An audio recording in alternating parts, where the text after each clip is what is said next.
गाजी फाइज ईसा के सर की 1 करोड़ कीमत लगाने वालों के साथ क्या होने वाला है?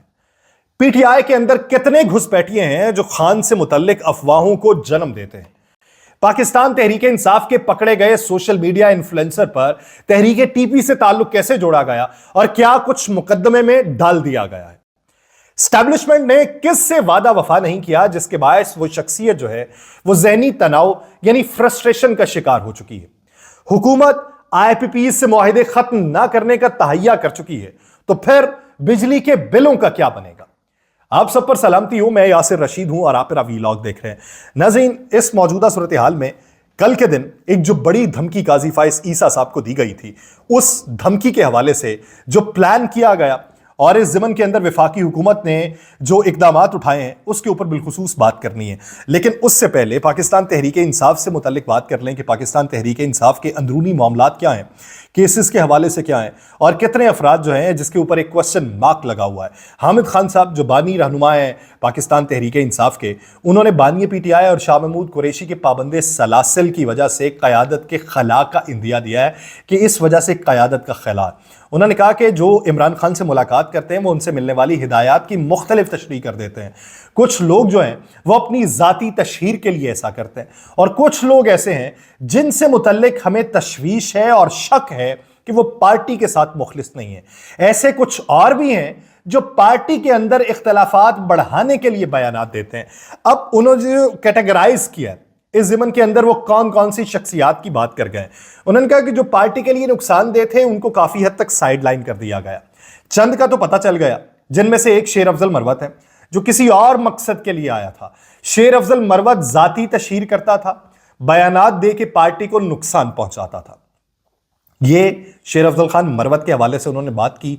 लेकिन अब बात यह है कि वो पाकिस्तान तहरीके इंसाफ के इस वक्त मेंबर पार्लियामेंट हैं, तो उनका क्या फैसला होगा? फिर उन्होंने कहा जी मखसूस फैसलों वालों के बाद हुकूमत ने हवास बाख्ता होकर पीटीआई पे पाबंदी की बात की। हुकूमत को तो असल खौफ ट्रिब्यूनल से है। बेशतर नशिस्तों पे, बिलखुसूस पंजाब में कौमी सूबाई असम्बली पे तो लंबी इंक्वायरी की जरूरत ही नहीं है। बेशतर नशिस्तों पे फॉर्म 45 की गिनती करके ही हमारी बहुत सारी नशिस्तें निकल आएंगी। उन्होंने कहा कि इनके जहन में ये खौफ है कि ये अब हमारी सीटें खाली कराएंगे। ख्वाजा आसिफ के बारे में किसी को नहीं पता कि 27,000 वोट से उस्मान डार की वालिदा से वो हार गए थे। किसको ये नहीं पता? सभी को मालूम है। नवाज शरीफ, शहबाज शरीफ, मरियम नवाज, आन चौधरी, इन समेत बेशतर लोग बुरी तरह हारे हैं। जिस दिन भी सही गिनती हो गई उस दिन दूध का दूध और पानी का पानी हो जाएगा। उन्होंने कहा कि इमरान खान से बहुत कुछ सीखा है। 8 फरवरी के बाद जब इमरान खान से मेरी मुलाकात हुई तो वो बहुत खुश थे कि कौम ने उनकी बात को सुन लिया। फिर हामिद खान साहब से एक सवाल किया जाता है। उस सवाल के जवाब में हामिद खान साहब कहते हैं कि बानी पाकिस्तान तहरीक इंसाफ क्लियर है, जिसने एक बार पार्टी छोड़ दी उसे वापस नहीं लाना। यानी वो फुल स्टॉप लगा रहे हैं। किसके बारे में? अली जैदी के बारे में, फवाद चौधरी के बारे में, इमरान इस्माइल के बारे में। ऐसे लोगों के बारे में क्या फुल स्टॉप लग चुका है? उन्होंने कहा जी जो लोग खामोश हो गए उनकी वापसी के ऊपर गौर किया जा सकता है। सबका नहीं कह सकता, लेकिन जिन्होंने प्रेस कॉन्फ्रेंस की, पार्टी बनाई, ज्वाइन किया, वो वापस नहीं आ सकते। अब जिन्होंने फिल वक्त ज्वाइन किया और फिर बाद में वो अलहदा हो गए, तो उनके बारे में वो क्या है? उन्होंने कहा जी इमरान इस्माइल, फवाद चौधरी और आमिर कयानी ये इस्तेहकाम पार्टी बनाने वालों में शामिल हैं। फवाद चौधरी तो इस्तेहकाम पार्टी में शामिल हुए और वहां मुंह पे हाथ रख के बैठे थे। जेल काटना पता नहीं वो ड्रामा था या क्या था। फवाद चौधरी प्लांटेड आदमी है। फवाद चौधरी आज से नहीं, हमेशा से ही प्लांटेड था। अब भी फवाद चौधरी जो है वो पार्टी को अंदर से नुकसान पहुंचाना चाहता है। ये एक इल्ज़ाम उन्होंने उस शख्स के बारे में लगाया कि जिस शख्स की वापसी के हवाले से मुख्तलिफ रहनुमा जो है वो मुबहम बातें करते हैं। हामिद खान साहब ने खुल के बातें कर दी। हामिद खान साहब ने कहा हमारे नज़दीक सबसे बड़ी ज्यादती अदम एतमाद के वक्त असम्बलियों से इस्तीफे देना था। शाह महमूद और परवेज इलाही ने बताया कि फवाद चौधरी और शेख रशीद ने इमरान खान को इस्तीफों के ऊपर मजबूर किया था। मौलाना फजलुर रहमान से मुतल्लिक उनसे सवाल किया गया हामिद खान साहब से, तो उन्होंने कहा जी कि फजलुर रहमान से मुतल्लिक कुछ नहीं कहना चाहता क्योंकि उनसे बात चल रही है। फजलुर रहमान साहब की इस्टेब्लिशमेंट से जो तवक्कुआत थी वो पूरी नहीं हुई। फजलुर रहमान साहब जो कह रहे हैं वो फ्रस्ट्रेशन में कह रहे हैं। अब इस बुनियाद के ऊपर जमीयत उलमा इस्लाम फे के साथ पाकिस्तान तहरीक इंसाफ का जो इत्तेहाद है वो इन बयानात के बाद क्या टेक पाएगा कि आप एक शख्स को ये कहें कि वो फ्रस्ट्रेशन का शिकार है और वो फ्रस्ट्रेशन में बातें कर रहा है, और कल को आके आप अपनी जमात के साथ इत्तेहाद के बारे में भी ये कह दें कि वो फ्रस्ट्रेशन में किया गया इत्तेहाद था, अब उनका जो जहनी तनाव है वो खत्म हो चुका है, अब जहन जो है वो उनका नॉर्मल हो चुका है, इसलिए वो इत्तेहाद से अलहदा हो गए।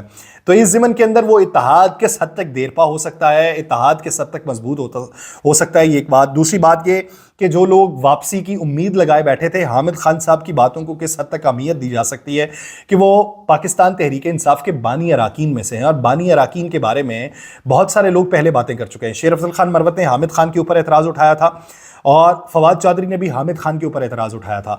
हामिद खान साहब ने दोनों शख्सियात के ऊपर एतराज़ उठा दिया।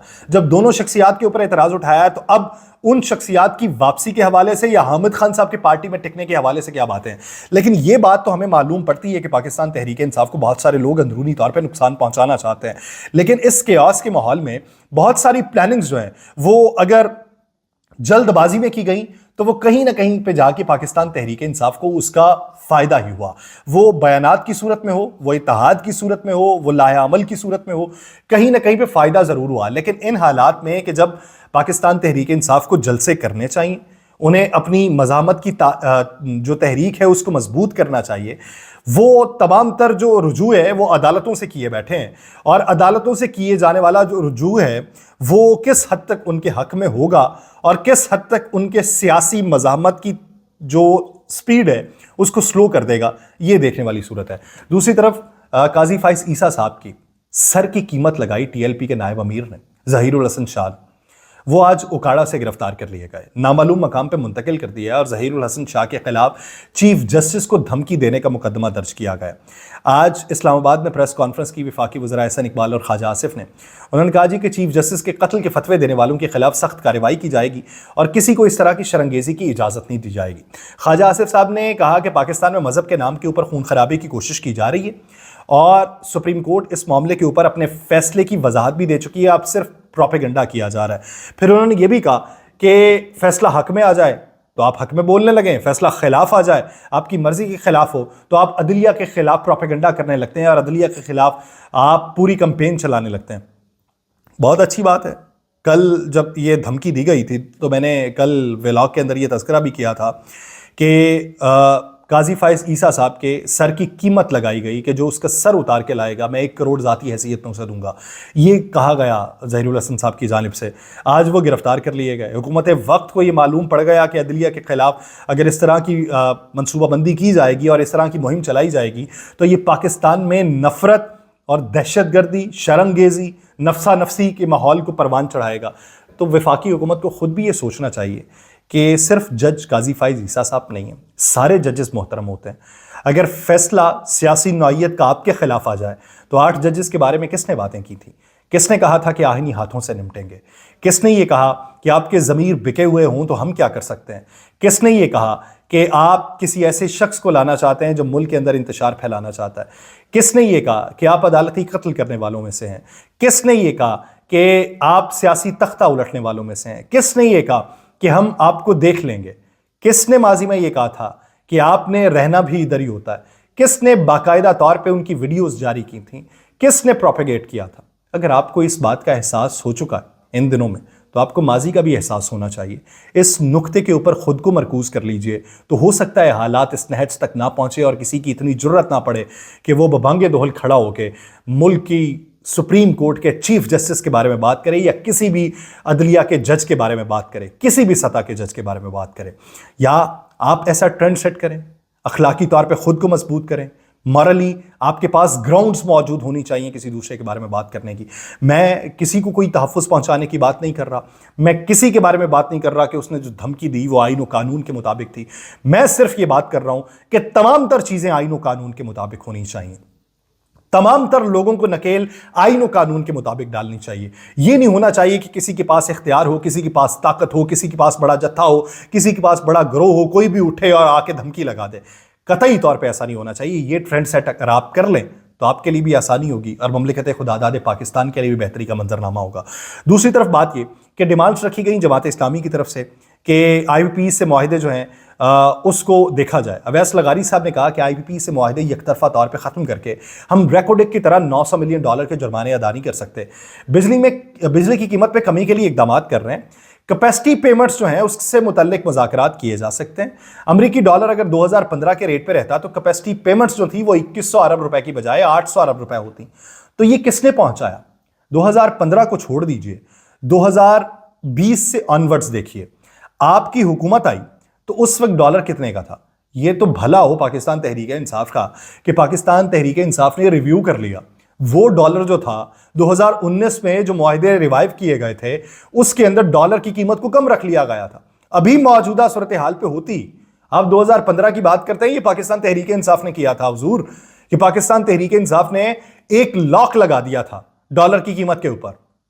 ये तो आपकी अगर मेहरबानियां जारी रहती, अगर पाकिस्तान तहरीक इंसाफ ना करती तो अब तक तो ये अदायगियां जो आप 2100 अरब डॉलर की बात कर रहे हैं, ये 2100 अरब रुपया ना आपको देना पड़ता, ये आपको देना पड़ता 4000 के करीब।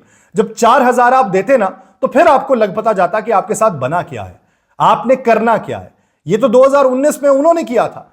आप ये कहते हैं कि हमारे 7-7 साल के मुआहदे हैं, सोलर पैनल उतना ही सस्ता रहा, तो नेट मीटरिंग के आइंदा मंसूबों में नरखों पे इस तरह नजरसानी करेंगे कि इनके पैसे जो हैं वो 3 से 4 साल में पूरे हों। बात ये बनती है कि जो मजदूर तबका है, अगर आप वो फाइलर नहीं होता, उसकी मंशा को नहीं समझता, उसकी नेटिग्रिटी का नहीं पता उसे, तो वो किधर जाएगा? वो फाइलर नहीं होता, उसको सोलर नहीं मिलेगा। किसकी इतनी इस्तात है कि सोलर लगवा सके? सारे लोगों की नहीं होती। सारे लोग, आप ये कहते हैं कि एक बार लग गया पैसा, बहुत सारे लोग सोचते हैं कि एक बार पैसा लग गया तो चले मुस्तकबिल में आसानी हो जाएगी, बिलों में कमी वाक़ई हो जाएगी। लेकिन बहुत सारे लोग सोचते हैं कि एक वक्त में पैसा कहां से लाऊंगा, चलो थोड़े महीने अगर मुश्किल बर्दाश्त करनी पड़ती है तो कर लूंगा। वो इसी बुनियाद पे बैठे थे कि उन पे मुश्किलों का अजाब आपने तोड़ दिया। अब उनके पास क्या राह फरार कोई है? क्या उनके पास आगे बढ़ने की कोई सूरत मौजूद है? लेकिन सूरतें नहीं है। इस सूरत में वो सूरतें पढ़ते हैं तो कुरान की पढ़ते हैं कि ताकि ये बलाएं टल जाएं। वो बलाएं किसको समझते हैं, ये आपको समझने की ज़रूरत है। जब आप लोगों के जहनों में बलाओं की सूरत छा जाएंगे तो तब वो आपसे छुटकारा पाने के लिए वजीफे करते रहेंगे। तो किसी ना किसी दिन किसी का वजीफा तो काम आ जाएगा। अगर आप मुल्क की बेहतरी के लिए सोच विचार कर रहे हैं तो आगे बढ़िए, लेकिन आपकी सोच विचार जो है ना वो मुल्क के मुताबिक नहीं रहती। एक तरफ आपने पाकिस्तान तहरीक इंसाफ के एक इंटरनेशनल मीडिया कोऑर्डिनेटर को उठाया, घर से उठाया, सीसीटीवी फुटेज मौजूद है। मुकदमे में आपने लिखा जी कि ये आ रहा था, सड़क पे आ रहा था, हमने इसे पकड़ा, इसे डेटोनेटर, बारूदी मवाद सारा कुछ बरामद हुआ। फिर आपने अदालत के अंदर जो पुलिस रिपोर्ट दी उसमें यह कहा कि इसको अफगानिस्तान में जो पाकिस्तान की कलअदम जमात है उसके अफगानिस्तान वाले लोग जो हैं उन्होंने बारूदी मवाद अहमद जंजुआ तक पहुंचाया, जो सेंट्रल सेक्रेटरीट पीटीआई में रखा गया। ये उस नेटवर्क से राबिते में था। मजीद लिंक भी निकले, इनकी तफ्तीश करनी है, मजीद रिमांड दे दें। हुजूर वाला, अगर ये तमाम तर चीज़ें मौजूद थीं तो फिर वो घर की सीसीटीवी किधर की है? वो आपने किस बला को वहां से उठा लिया? अगर ये तमाम तर लिंक्स मौजूद थे तो फिर सवाल ये पैदा होता है कि आपने जो इस्लामाबाद में पाकिस्तान तहरीक इंसाफ के सेक्रेटरीट को बंद किया उसकी तौजीहात में ये लिखते, ये वजह लिखते कि यहां पे बारूदी मवाद रखा गया था। वो तो वजह आपने नहीं लिखी। वहां पर अगर बारूदी मवाद पहुंचाया गया था तो क्या वहां से आपने बरामद कर लिया? जब आपने सारा सामान वहां से उठाया, तमाम एमपीएस और एमएनएस के हलफनामे वहां से उठाए, वो ले गए, वो कैमरे की आंखों में वो बारूदी मवाद जो है वो क्यों ना दिखाई दिया? ये एक सवाल। दूसरी बात ये कि हम कतई तौर पे ये नहीं कहते कि पाकिस्तान के अंदर बैठ के अगर बैरूनी जो दरअंदाजी करने वाले हैं उनकी सहूलतकारी कोई कर रहा है तो आप उसको ना पकड़ें, लेकिन सियासी मामलात को इस तरीके से पॉलिटिसाइज ना करें कि सहूलतकार जो एक्चुअल है वो उसका फायदा उठाने लगे, हमारा दुश्मन हमारा फायदा उठाने लगे, कि इसी सूरत हाल में कोई और जो है वो दरअंदाजी करने की कोशिश करे। हमें यकजा होकर फैसले करने इस मामले के ऊपर कि जिस मामले को आप ये समझते हैं कि इस तरीके से इनको दबा लेंगे, हमने दबाना किसी और को है, उस तरफ तवज्जो मरकूज करनी है। आपसी रंजिश की वजह से किसी दूसरे को फायदा नहीं देना। मुझे दीजिए इजाजत, अल्लाह निगहबान।